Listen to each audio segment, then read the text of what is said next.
Chris Cuomo raises some very important points we all need to be thinking about, and it has a lot to do with hypocrisy.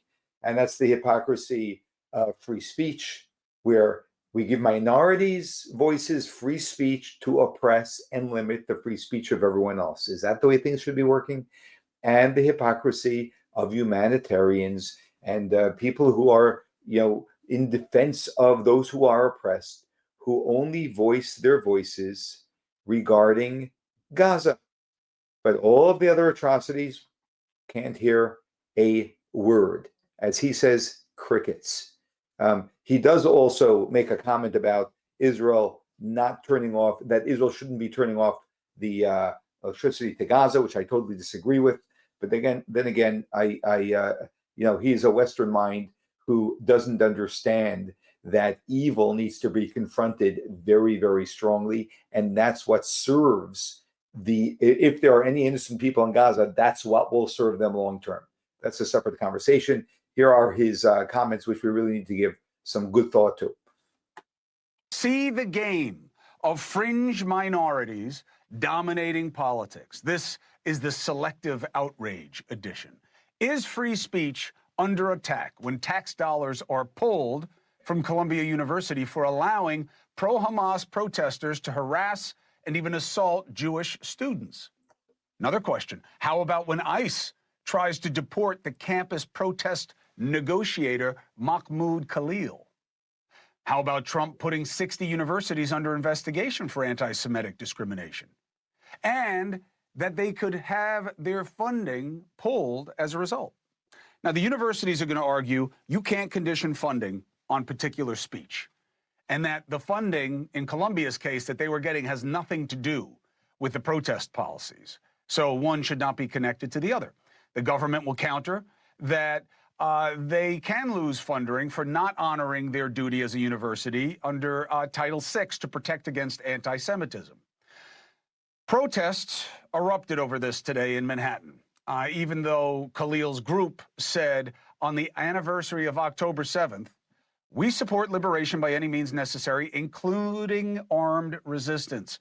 In the face of violence from the oppressor, that's Israel, equipped with the most lethal military force on the planet, where you've exhausted all peaceful means of resolution, violence is the only path forward. Shows what they're learning in that school, right? The funding can be litigated, of course, but there's a larger question. Why do private universities, like the Ivy League, get so much government funding? Did you know how much they get? Columbia got $1.3 billion from us last year. One in every $5 that Columbia spent came from you. Yale, $899 million. Harvard, $686 million. Princeton, $456 million. Every one of these schools has tens of billions of dollars in endowments. It's outrageous, isn't it? That's what you should be looking into, Doji. But of course, the outrage that you see happening on Columbia campus is selective, meaning it's tailored to the pro-Palestinian agenda on the political left. Now, I'm not saying don't protest or that there's no cause. Gaza is a horror show. It's an embarrassment to all humanity.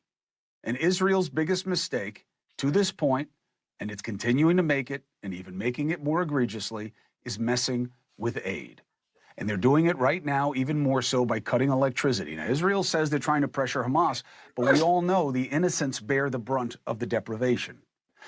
And yet, as much as you can feel concern for these people, and should, they are not the only Muslim minorities that are getting oppressed, if you want to call it that are dealing with violence, even worse than what's happening there in terms of the cause, right? There is no October 7th precipitator in a lot of these other situations. I wonder, are they outraged on Columbia because the Jews are involved? Is the lack of outrage with the other groups because the Jews are not involved? For example, where are the protests about Syria? Where's AOC and the rest of the squad? There's a terror group in charge in Gaza, okay? What about what's happening in Syria? Syria is actual ethnic cleansing. 830 Alawite civilians, Alawites from Alawahi, which are a Muslim minority, right, of a Shia variety. They are Assad's supporters. So this guy Jelani, who's no longer in league with ISIS, is just doing exactly what ISIS would: ethnic cleansing a minority that doesn't agree with their beliefs. 830 civilians killed in recent days, including women and children. There are reports of Sunni militants roaming house to house, wiping out entire families in summary executions and pillaging entire neighborhoods. Crickets. Crickets here. 1 million plus Uyghurs, the Muslim minorities in China, detained in re-education camps, then put into forced labor camps.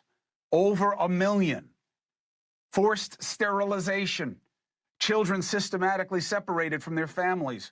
And as one Chinese official said, the actions are to, quote, break their lineage, break their roots. Crickets. Why? Chinese are not as offensive and oppressive as the Jews. What about the Christians in the Congo? Islamist terrorists killing Congolese Christians in the eastern part of the country to create a Muslim caliphate. Thousands have been killed, thousands displaced. This past month, they rounded up 70, beheaded them in a church. In just the last 2 weeks, 895 rape cases. 895 rape cases reported to the UN. Crickets. Why? Selective outrage. Now, their best counter is, no. We care about Gaza particularly because the United States is financing the fiasco there. But that's weak sauce, okay? You either care or you don't. I would argue the lack of consistency points to political convenience. And before you applaud me for exposing the left, the right plays the same game. These two parties, as bad as they were to begin with, this binary battle to the bottom, they are now each co-opted by their fringe that are magnified minorities on social media. That's why so many of you don't even connect with these parties anymore. Two examples on the right: Ukraine and tariffs. When I was out of TV, I watched the left and right united by the blue and gold. Ribbons on trees all over the country, everybody wearing them. They're just like us, fighting an oppressor in Russia, just like we fought England.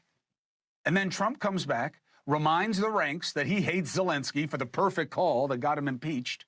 And suddenly, the right starts talking about Ukraine like it was Russia. Selective outrage based on political convenience. In their case, fealty to Trump. And on tariffs, the GOP for decades has opposed tariffs. Why? They're the party of free trade. Now, Trump says jump and they say how high? 68% of Republicans support tariffs on Mexico, 57% support tariffs on Canada, 61% support tariffs on the EU, 78% support tariffs on China. Listen, you want better trade deals? I'm with you. You want more stuff made here? I'm with you. But are you going to support those higher prices that come with the tariffs? Because the majority of goods that you purchase come from those same countries, and they are going to cost more. So you down with that too? You see, it's not thought through because it's about partisan advantage, not principle. And we know this because if it were about anything more than what works in the moment, what matters would not change as often as it does. Better to stick to the facts and demanding better outcomes. Well, I am going to disagree with the last points because I do believe that we always need to take the long-term game. Never short game, always the long game. We have to make sure that what we're doing is going to work out in the long term, not short term. And so when it comes to taxes and things like that, yes, if prices might go up short term, that's fine if that's going to stabilize our country and the economy in general.